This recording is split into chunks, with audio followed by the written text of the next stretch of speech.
हरे कृष्णा, राधे राधे। माघ मास महात्म अध्याय 14वां।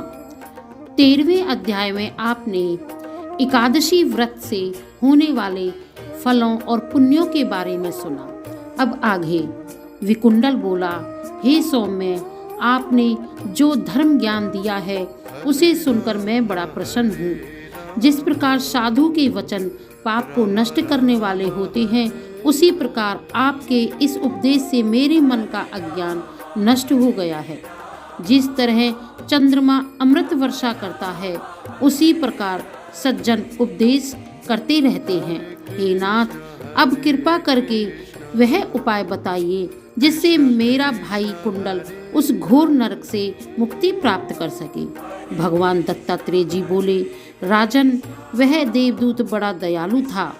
उस वैश्य पुत्र के उन वचनों को सुनकर उसने एक एक क्षण तक अपनी दिव्य दृष्टि से ध्यान किया और फिर कहा, हे वैश्य पुत्र, यदि तुम वास्तव में अपने भाई से स्नेह करके उसे नरक यातना से मुक्त करना चाहते हो, तो तुम अपने 8 जन्म का पुण्य उसे दे डालो।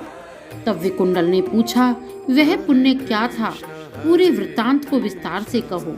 मैं आपके कहे अनुसार उसे भाई को अवश्य दे दूंगा।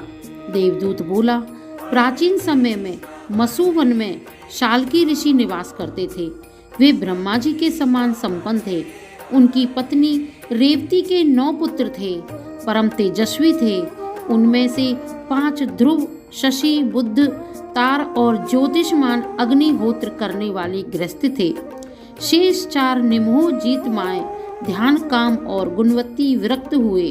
वे चारों समस्त ओर से विरक्त होकर सन्यासी बनकर एक गांव में रहने लगे। वे सदैव भगवान विष्णु के चरण कमलों का ध्यान करते हुए भोजन, शयन, निद्रा, वस्त्र आदि सभी को त्याग करते हुए जीवन व्यतीत करने लगे।